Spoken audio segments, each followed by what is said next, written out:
Alright guys, so the first exercise we're starting with here is some single arm cleans to reverse lunges. Again guys, the reason why I like the single arm and single leg movement is because I'm trying to mimic what I would do when I'm sprinting.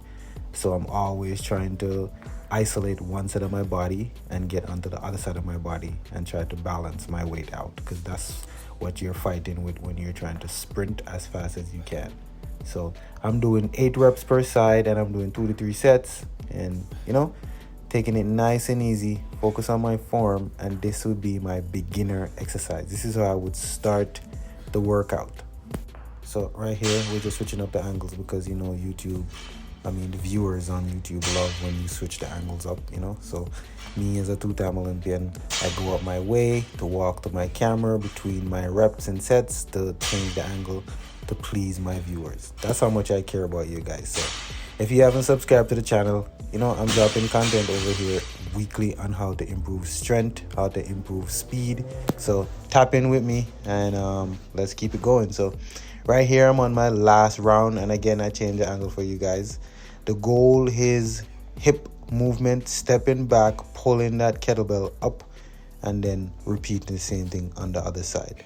And if you don't have a kettlebell, you could honestly just use a dumbbell, or you could use a barbell. Either way works.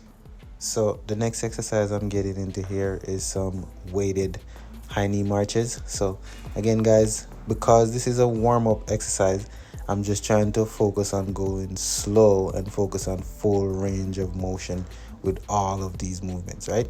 So fun fact, the high knee marches, if you weight that exercise, you work your core more than normal. You're gonna feel abs, you're gonna feel your whole entire posterior chain. And what I mean by this is glutes, hamstrings, and lower back, calves, anything that's at the back that helps you to sprint faster.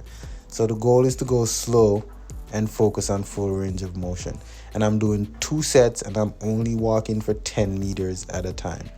And with all of this guys, the goal is to make sure when you drive that knee up, you're getting on the ball of your foot, and when you're stepping back down, your foot is flat on the ground. Alright guys, so now we're getting into the main lift. So the main lift we have here is a compound movement. So this means I'm working more than one muscle at the same time. So I'm doing a hand cleans into a front squat, and I'm combining these 2 movements because I'm focused on trying to focus on hip engagement. I'm trying to focus on that upper body strength, and also I'm focused on getting up on the ball of my foot. There's a common theme with all of these exercises. It's gonna mimic the positions you would need to get into if you're trying to apply maximum force to the ground. So again guys, for the hand cleans, you don't want to go down, you don't want the bar to pass your knee, right? So you want to thrust it off your hips and then catch it, get under it, and squat. And even for the squat, you don't want to go too deep with that. So I would say squat to where your butt is in line with your knee. Anything past that is overkill. Again, I'm switching up the angle here.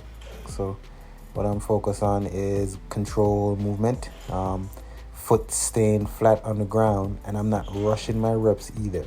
I'm setting my position and engaging the muscles that I'm trying to develop and staying as relaxed as possible and paying attention to my body, having that body awareness to see if my squat is square or I'm pushing off one leg more than the other.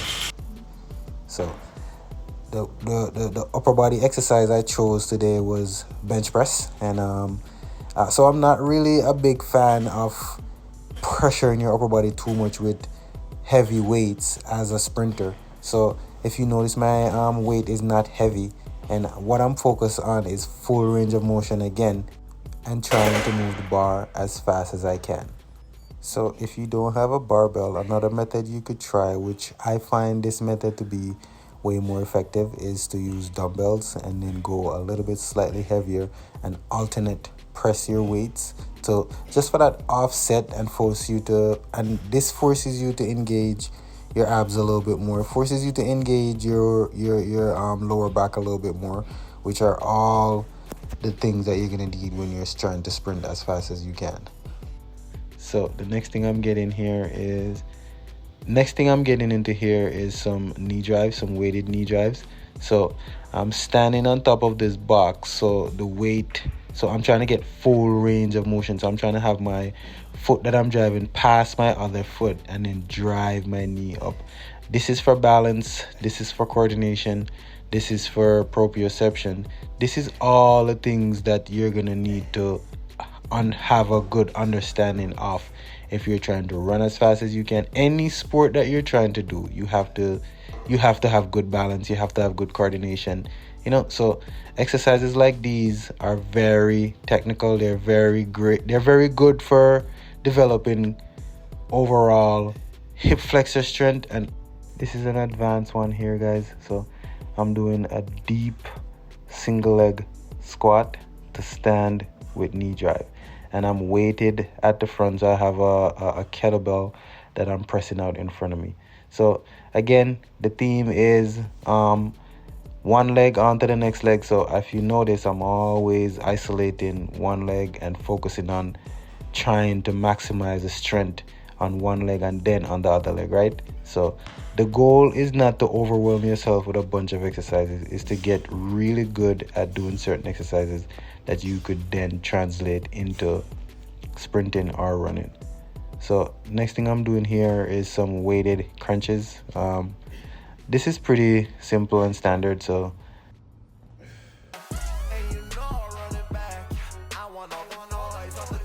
running laps, yeah, like I'm Rock Troy, I'm living fast, switching lanes.